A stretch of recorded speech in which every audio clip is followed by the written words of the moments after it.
Una bebé recién nacida fue abandonada en el sector de Rumipamba, esto en la ciudad de Quito. Actualmente se encuentra en el hospital Pablo Arturo Suárez, de condición y de situación estable. 2:35 de la tarde, la Cruz Roja recibió una llamada del ECO 911 reportando una emergencia obstétrica. Se trataba de una bebé recién nacida que fue abandonada en el sector de Rumipamba, en la capital. Llegamos, ya netamente llegamos a hacer una valoración inicial, a poner oxígeno suplementario, dar calor corporal a la bebé. Según esta versión, una trabajadora del sector la encontró entre los matorrales y alertó a las autoridades. Hay unas personas que trabajan por el sector, nos manifestaron que habían encontrado a una bebé en medio del césped, al lado de unas fundas de basura, y que le habían recogido porque le habían escuchado llorando. A un inicio ella dice que pensaba que era un cachorrito, que era un perrito, y oh sorpresa, al rato que abre la funda ha sido esta pequeña, una niña recién nacida, estaba con el cordón umbilical, con la placenta. Tras ser estabilizada, fue llevada al hospital Pablo Arturo Suárez, donde fue atendida por los médicos de turno en el área de neonatología. Tendría aproximadamente unas 6 u 8 horas de nacida. Llegó en condiciones estables, claro, llegó hipotérmica, llegó fría, transportada por el personal que acabamos de informar. Hasta el momento los exámenes de laboratorio de la niña son normales, no presenta signos de sepsis. La bebé está obviamente en una unidad de cuidados intensivos para observación de posibles complicaciones que pudiesen haber. La capitana Daniela Yepes explica que el delito de abandono de infantes está penado de 3 a 5 años. De 3 a 5 años depende si no existen agravantes. Asimismo, la niña se encuentra en este momento en una casa de salud. Posterior de que le den el alta, ella va a ser enviada a una casa hogar donde va a recibir todos los cuidados necesarios. Entre el 1 de enero y el 13 de junio de este 2023 se ha gestionado la atención de 110 emergencias relacionadas con la categoría de abandono de niños y adolescentes, según los datos del ECO 911. Manuela Bedón, Noticias 7.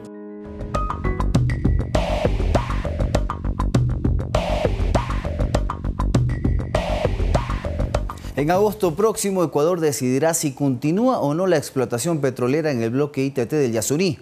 El gobierno manifiesta que de ganar el sí, representaría un desastre económico para el país. Pero el colectivo Yasunidos, principal impulsor de esta consulta popular, asegura que hay alternativas viables para cubrir cualquier pérdida económica, en caso de que gane el no. La consulta del Yasuní TT despierta pasiones y polémica. De parte de los ambientalistas apuntan a un apoyo masivo al sí. En cambio, desde el régimen dicen no harán campaña por el no, pues la estrategia será otra. Explicar a la ciudadanía la terrible tragedia que sería que se apruebe el sí en la consulta. De acuerdo al Estado, las pérdidas en caso de que se dejara de explotar el bloque del ITT que conforman el Tiputini, Tambococha e Ispingo superarían los 16.000 millones de dólares. Sería un desastre económico para el país. Pero en cambio, el colectivo Yasunidos asegura que eso es falso y que anualmente lo que dejaría de percibir al Estado no serían más de 147 millones de dólares. Esos 147 millones anuales, que serían ya las utilidades, ¿no es cierto?, de explotación del ITT, representan el 0.5% del presupuesto general del Estado. Y evidentemente es muy fácil reemplazarlo con otras alternativas. Las alternativas que proponen de lado y lado para cubrir las pérdidas económicas en una eventual ganancia del sí son variadas, pero tienen relación con temas tributarios. ¿Qué habría que hacer? Subir los impuestos. Las alternativas que nosotros hemos presentado, que está respaldada por la ex ministra de Economía, Vilma Salgado, es justamente que se reduzca las exoneraciones tributarias. Además, en caso de que Petroecuador salga de este bloque, se crearía un vacío que lo llenarían los madereros ilegales que talarían la selva sin ninguna consideración y luego vendrían los mineros ilegales. No quiere decir que si se gana esta consulta popular el Estado tiene que dejar de intervenir. El Estado tiene que cumplir con sus responsabilidades y cuidar que no haya ningún tipo de explotación. Estos argumentos se expondrán a lo largo de la campaña para que sea el soberano el que decida sobre el Yasuní. Carolina Basante, Noticias 7. Patricio Carrillo, exministro del Interior y precandidato por la organización política que apoya la candidatura de Fernando Villavicencio, Construye, y Virgilio Saquicela, expresidente de la Asamblea Nacional, son dos de las primeras impugnaciones que recibió el Consejo Nacional Electoral. En la siguiente nota les explicamos cuál es la justificación.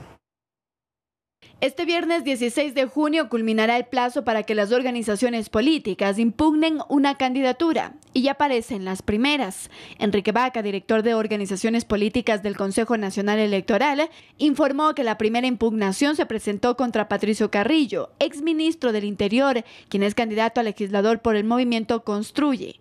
Ya se registró en el sistema y de aquí viene el procedimiento correspondiente respecto a esta objeción. Fue la Revolución Ciudadana quien presentó la impugnación alegando que Carrillo fue censurado por la asamblea anterior, lo que le impediría ejercer cargos públicos durante 2 años. De su lado, el expresidente del Tribunal Supremo Electoral, Carlos Aguinaga, tiene su razonamiento. Para la inscripción de candidatura del general Patricio Carrillo, no existe norma que lo impida, de ninguna naturaleza. Lo que existe es una sanción de carácter político, derivado del juicio político, que le puede inhabilitar en forma posterior al ejercicio del cargo. Pero también está el caso del expresidente de la Asamblea Nacional, Virgilio Saquicela, quien fue uno de los últimos postulantes inscritos para ocupar nuevamente una curul en el Parlamento. Su candidatura está en duda, pues el partido por el cual se inscribió, el socialista ecuatoriano, rechazó su participación. En un comunicado aseguran que facultan a su Consejo Nacional examinar el mecanismo para objetar e impugnar las candidaturas de Cañar, provincia por la cual él fue inscrito. Las candidaturas se confirmarán si no se presentan impugnaciones en las 48 horas siguientes a la notificación. Andrea Orbe, Noticias 7. Y preste atención a este dato muy interesante. El 54% del padrón electoral para estas elecciones está conformado por los llamados millennials y centennials, lo que muestra la importancia del voto joven en los comicios de este año. Según CEDATOS, el 76% de la población no sabe por quién votar. El 20 de agosto, los jóvenes desempeñarán un papel fundamental a la hora de elegir a las nuevas autoridades. De los 13 millones de personas registradas para votar, 635.381 son menores de 18 y tienen voto facultativo. Por otro lado, 3.454.852 personas de entre 18 y 29 años tienen la obligación de votar. Además, se encuentran empadronados 7.641.972 ciudadanos de entre 29 y 65 años. Esto implica que el 54% del padrón electoral esté conformado por los grupos poblacionales de los millennials y centennials. Este grupo es considerado el más informado y preparado en la historia, aunque también es el que tiene menor poder adquisitivo. Tenemos preocupaciones súper más fuertes como el hecho de que nos graduamos de la U y no tenemos empleo. Un reciente estudio realizado por CEDATOS consultó a 1.872 personas si ya tomó la decisión de por quién votar para presidente. Solo el 24% ya lo decidió, versus el 76% que está indeciso. ¿A qué se debe? No están los binomios debidamente formados. Se espera que el debate del domingo 13 de agosto sirva para que el votante decida su binomio. En estas elecciones serán los jóvenes quienes logren inclinar la balanza hacia un candidato. ¿Cuál será ese candidato? El 20 de agosto el país lo decidirá.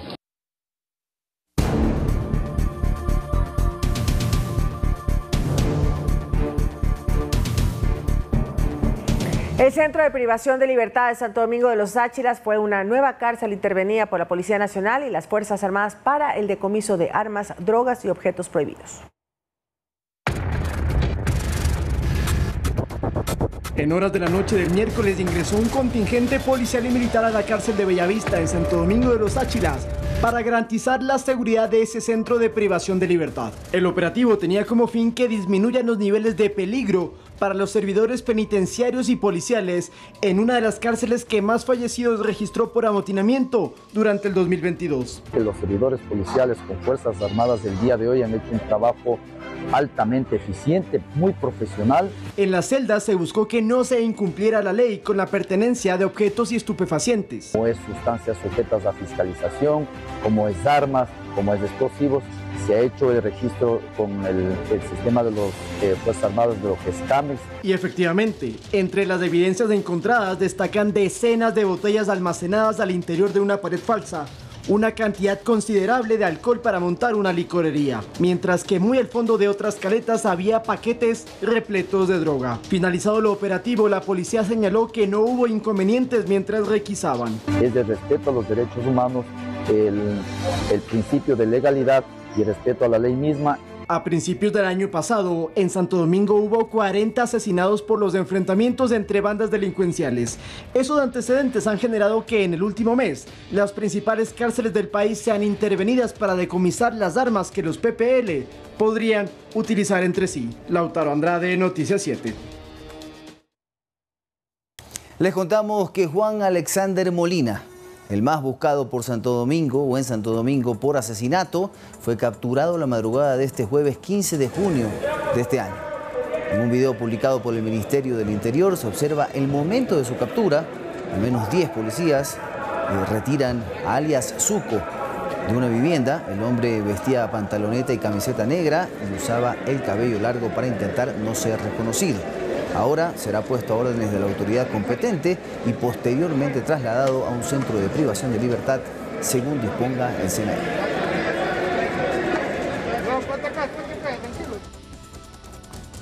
Los integrantes de los choneros fueron detenidos en la localidad de Vinces. Los detenidos utilizaban una casa para almacenar armas de fuego y municiones. En redes sociales se publicaron imágenes de los resultados obtenidos por el operativo, que fue desplegado por miembros de la Policía Nacional y que logró sacar de las calles varias armas de fuego.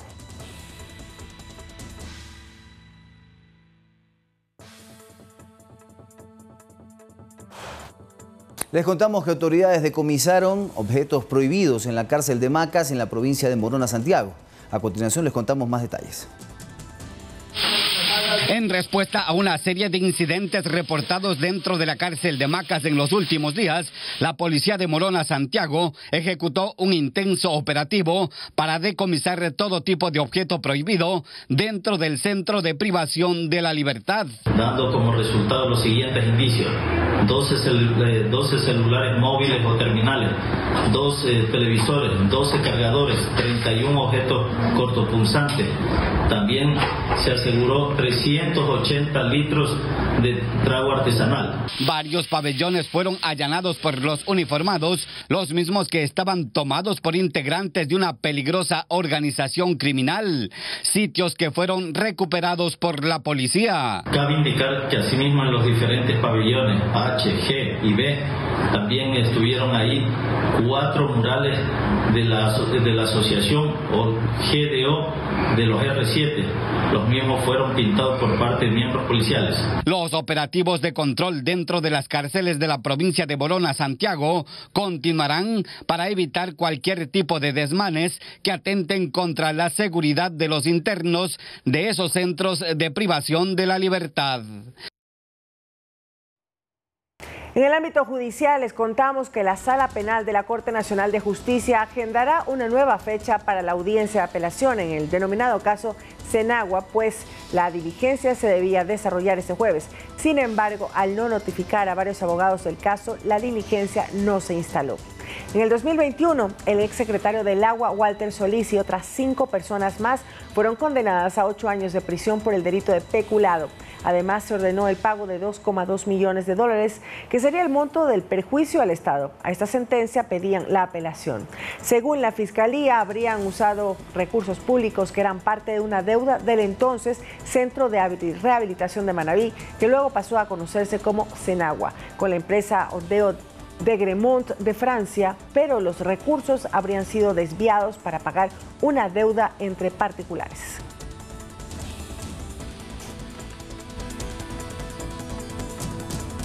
Les contamos que ahora son 40 los procesados en el caso Sinohydro, donde se investigan millonarios pagos de coimas por parte de la empresa china Sinohydro y donde uno de los principales investigados es el expresidente Lenín Moreno. La instrucción fiscal en el caso se amplió hasta 30 días más. 45 elementos de convicción presentó la fiscal general Diana Salazar para vincular a 3 personas más al denominado caso Sinohydro, donde uno de los principales investigados es el ex jefe de Estado Lenín Moreno. Se tratan de Beatriz H., esposa de Conto Patiño, y Priscila B., nieta del también procesado, y quien fue gerente de Recorsa, la empresa que según Fiscalía habría recibido los 76 millones de dólares en coimas, producto de la adjudicación del contrato para la construcción de la hidroeléctrica Coca-Codo Sinclair. Según la tesis fiscal, Beatriz y Priscila, en calidad de presidenta y accionistas de Comercial Recorsa, brindaron las condiciones para que dicha empresa reciba las dádivas entregadas por Sinohidro. Mi cliente, Priscila Burno, estuvo además presente, porque vamos a dar la cara en todo momento y en toda audiencia. El Ministerio Público también vinculó a Alexandra A., esposa de Julio G., ya fallecido. Julio era integrante del directorio y responsable de la comisión técnica del proyecto Coca-Codo Sinclair. Según las investigaciones, él y su esposa habrían recibido más de 3 millones de dólares, producto de las supuestas coimas. El dinero se habría entregado de forma personal y a través de la empresa Valley View creada en Panamá. Es totalmente fuera de todo esto. ¿Y por qué? Porque la señora Álvarez estuvo divorciada de una persona que falleció y que intervino en un momento determinado. Ella no se enteró de muchas cosas. Para las 3 ahora procesadas, el juez Mauricio Bayardo Espinosa dispuso su presentación periódica, la prohibición de salida del país y la colocación de un dispositivo de vigilancia electrónica. Es un absurdo de la lógica, y es un absurdo de la lógica porque quienes no están y quienes no se han presentado pueden viajar libremente por el mundo, tienen que venir cada 4 meses y sin embargo los que están y tengan arraigos con el país tienen que tener un dispositivo rastreo satelital, prohibición de salir del país. Es decir, para quienes están fuera es fácil no volver. De esta manera, los procesados en el caso donde se investiga el delito de cohecho suben a 40. Y el plazo de la instrucción fiscal se amplía 30 días más. Olga Velasco, Noticias 7. En Galápagos, los habitantes podrán aportar al nuevo reglamento de inversiones con el que se busca registrar todas las actividades económicas que se realizan dentro de las islas. Se realizarán varias reuniones con la comunidad para así dar a conocer sus necesidades y propuestas. En cumplimiento con la Ley Orgánica del Régimen Especial de Galápagos, las autoridades buscan poner todo en orden casa adentro y para ello se desarrolla un reglamento de inversiones con el objetivo que toda actividad realizada en las islas tenga su respectivo registro y permiso de funcionamiento. El documento se presentó ante los nuevos alcaldes posesionados el pasado 14 de mayo y se generarán 7 talleres con la comunidad para que también puedan incluir sus necesidades y propuestas. Porque el primer taller es para presentar el documento y recibir todas las observaciones, recomendaciones que consideren la ciudadanía y los sectores productivos organizados que están invitados. Y en el segundo taller lo que se hace es ya se les presenta el análisis técnico y jurídico que se ha realizado sobre sus observaciones. Ya existe un borrador donde se planea, por ejemplo, que un negocio de hasta $444 no deba tener registro y autorización emitida por la Secretaría Técnica, siempre y cuando éste esté conformado en su totalidad por los habitantes de Galápagos. El reglamento es de inversiones de cualquier actividad productiva, ¿no?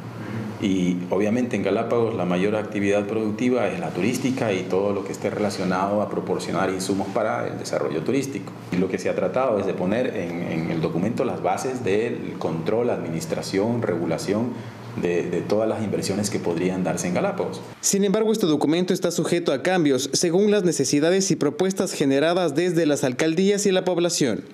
Lo responsable es trabajarlo y presentarlo a la provincia de Galápagos de una manera participativa con los galapagueños para que el crecimiento, el desarrollo de la industria de turismo en la provincia de Galápagos tenga como prioridad la conservación. La Ley Orgánica de Galápagos también establece un plan regulatorio hotelero, tanto en infraestructura como inversión, que también se está socializando y construyendo con la ciudadanía. Hemos tenido más de 300 galapagueños que han participado en los últimos 5 meses desde que arrancó el proceso. Este documento que regula las bases para la actividad hotelera en las islas será entregado hasta finalizar junio para que sea aprobado por el Consejo de Gobierno de Galápagos. Edison Saavedra, Noticias 7.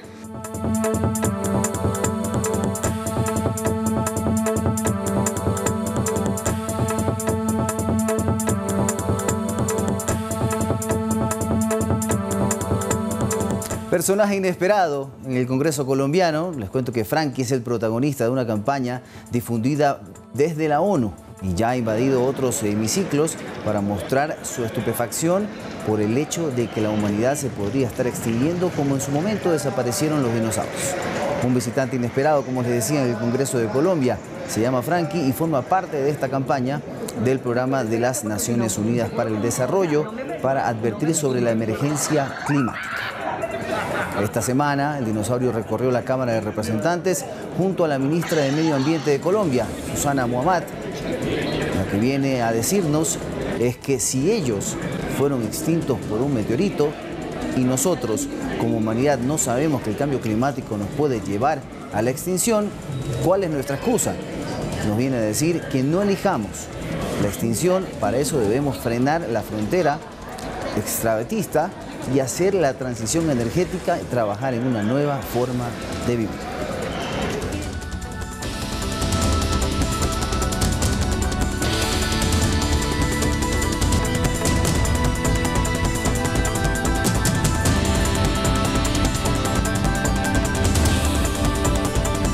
Más información, amigos. 5 millones de municiones llegaron al país para reforzar el trabajo de la policía. Nuestro compañero Lautaro Andrade presenció el arribo y nos brinda más detalles de este primer lote de armas largas y de corto alcance. 15 de junio del 2023 ha sido calificado como un día histórico en la lucha contra el crimen organizado y el narcotráfico, porque acá, al aeropuerto Mariscal Sucre, llegó el primer lote de municiones que van a reforzar a la policía y van a ser parte de un entrenamiento en combate directo, intervención y otro tipo de aristas contra la inseguridad. A propósito de este tema, hemos preparado el siguiente reportaje. Frente a la amenaza emergente de bandas criminales y grupos delincuenciales transnacionales, la policía se refuerza. Son 4,5 millones de municiones que llegan el día de hoy y sobre todo de un total de 24 millones que llegarán máximo a mediados de julio, ya total toda la munición. Estas serán distribuidas a las provincias con mayores índices de muertes violentas y también a Pichincha. Pero no será el único cargamento. En total, el Ministerio del Interior informó que adquirió 24 millones de municiones de fabricación americana por un valor de $9 millones. Se logró la contratación en algo más de 8.400.000, es decir, tuvimos un ahorro de $650.000. Con esta adquisición se inicia una nueva etapa para los servidores policiales. La próxima semana empezarán con entrenamientos y reentrenamientos de tiro con armas cortas y largas. 75 instructores de tiro táctico policial.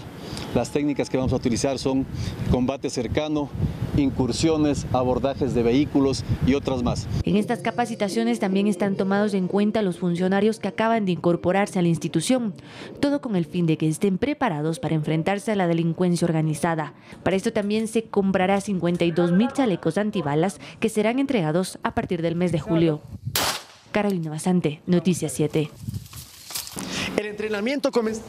El gobierno nacional analiza tomar acciones ante una posible carencia de energía eléctrica en nuestro país. A continuación, en la siguiente nota, les explicamos un poco más al respecto.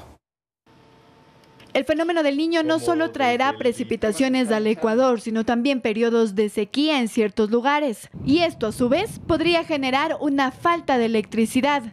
Así lo explica el ministro de Energía, Fernando Santos. No va a llover en el oriente. Lamentablemente durante el Niño llueve un diluvio en la costa, pero en el oriente se seca y ahí es donde están nuestras plantas hidroeléctricas. Ahora se busca soluciones para una posible carencia de energía. Estamos analizando una instalación de capacidad de generación de emergencia que puede ser en Machala, donde hay instalaciones de gas, en la zona de Guayaquil o en la zona de Quevedo, en donde se instalaron plantas de emergencia hace algunos años. Así es que con anticipación estamos analizando cuál es la mejor alternativa, pero definitivamente vamos a tener que contratar generación adicional. En 2021, el Ecuador tuvo la necesidad del 8% de la demanda de energía. Sin embargo, Colombia fue el proveedor. Para este año, las cosas no serán iguales. Este año, lamentablemente, las autoridades colombianas nos han dicho que el fenómeno del Niño también les va a afectar a ellos y que no van a tener disponible esta capacidad. El ministro también se refirió a la licitación del Campo Amistad, que sería una de las opciones que tiene el Ecuador para ser autosustentable en la producción de gas natural. La licitación para el Campo Amistad está lista, en las próximas semanas saldrá. Hemos tenido problemas más bien de orden ecológico, ¿verdad? Recordemos el país en un gesto muy... Santos asegura que hay un comité de emergencia abierto para prevenir que el país se quede sin energía. Andrea Orbe, Noticias 7.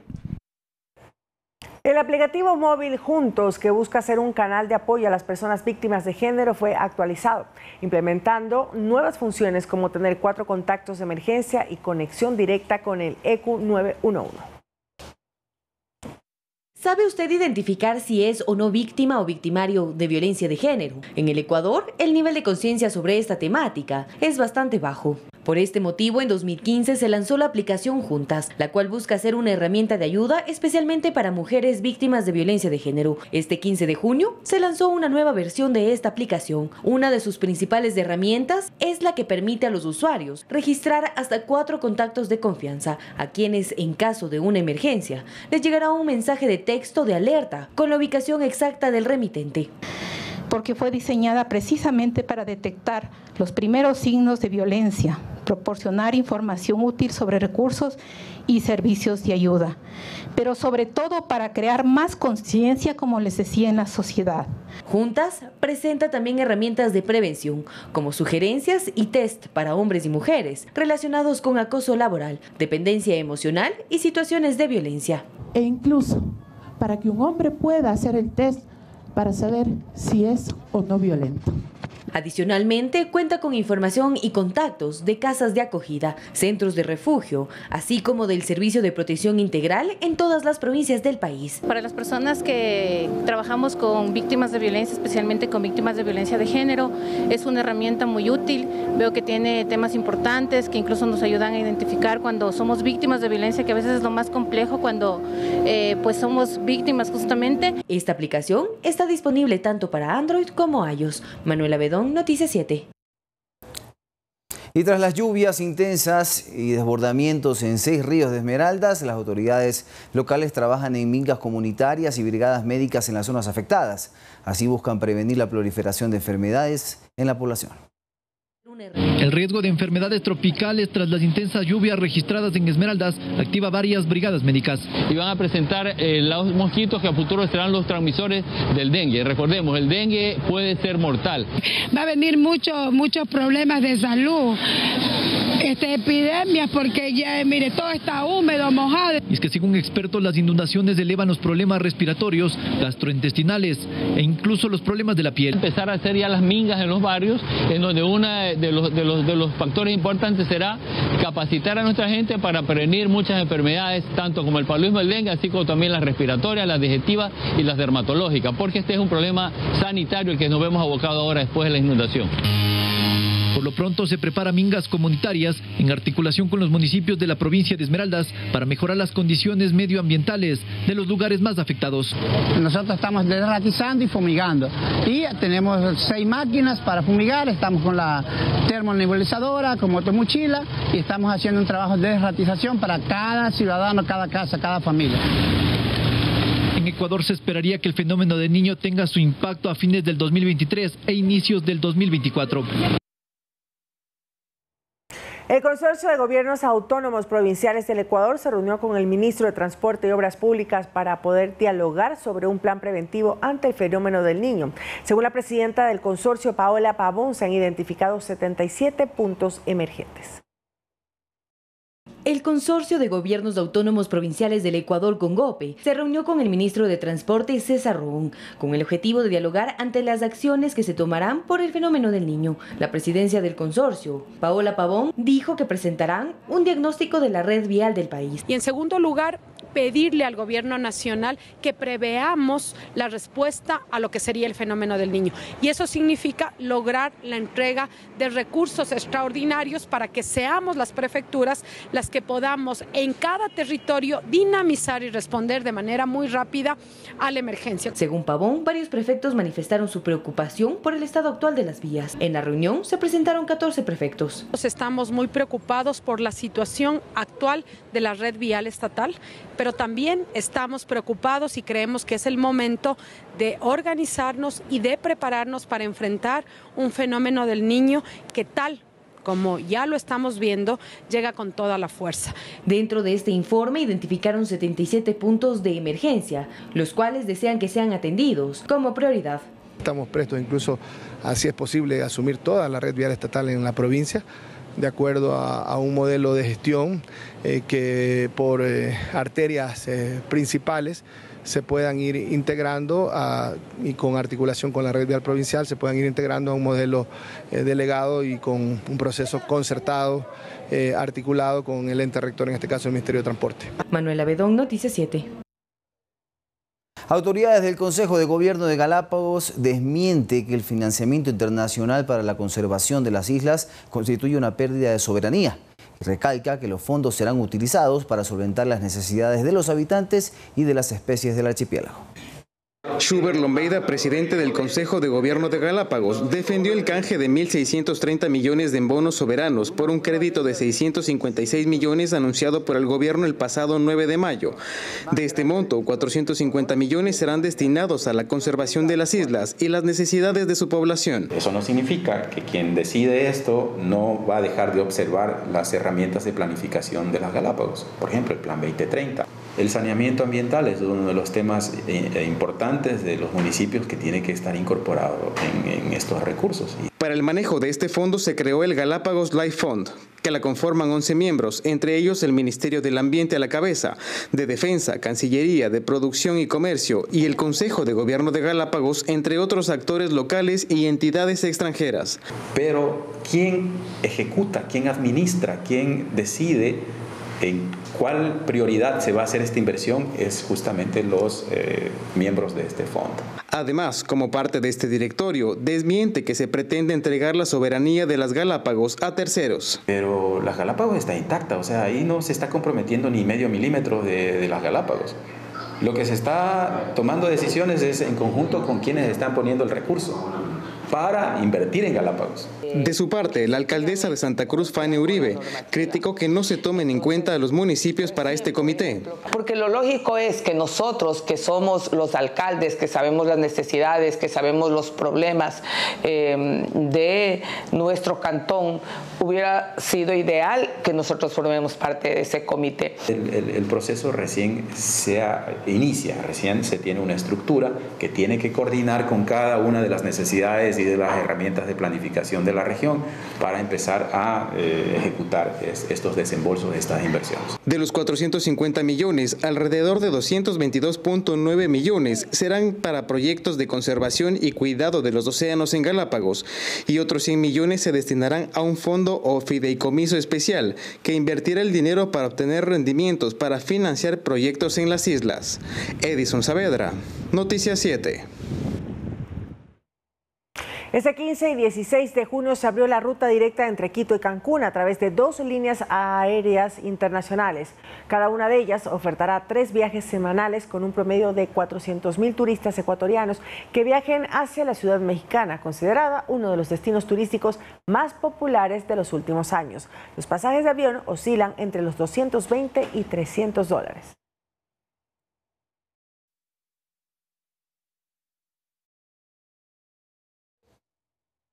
En el cantón Simón Bolívar de la provincia del Guayas se inauguró el complejo habitacional San Pedro de Venecia para 200 familias que tendrán su vivienda propia. La obra fue elaborada por el Ministerio de Vivienda y tuvo un costo de $4.7 millones. Además, las casas, el complejo cuenta con áreas deportivas, salas comunales y espacios para emprendimiento. Desde enero del 22 hasta hoy, junto con la ministra de Vivienda, hemos inaugurado un poco más de 20 conjuntos habitacionales con un promedio de 200 casas por conjunto habitacional. Es decir, cada 15 días entregamos un conjunto como este. Y también hemos puesto en todos los conjuntos un mini centro comercial, chiquitito, de 3, 6 locales, para que las madres puedan ir allá a trabajar, puedan tener su tienda de abarrotes o puedan tener su gabinete de belleza como lo tiene Marjorie dentro de su casa.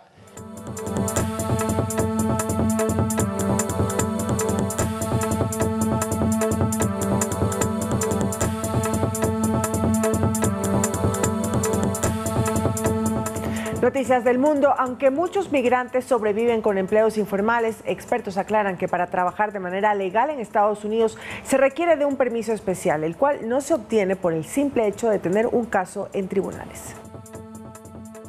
Estamos esperando para que nos den oportunidad de trabajar. Como Jorge Riaño, miles de migrantes esperan la oportunidad de un trabajo en Estados Unidos. Lo que muchos no saben es que requiere solicitar un permiso especial. El Departamento de Seguridad Nacional advierte que si viola alguna de las condiciones se le podría expulsar o negar el reingreso al país. Aun cuando la persona pueda ser elegible para este permiso de trabajo, existe un periodo de tiempo que deberá esperar. Cuando se presenta un asilo de manera afirmativa, sin haber sido detenido por las autoridades y sin estar en un proceso en corte, el término de espera para ser elegible es de 1 año. Los Servicios de Ciudadanía e Inmigración, o USCIS por sus siglas en inglés, otorgan dicho permiso y solicitarlo cuesta alrededor de $410.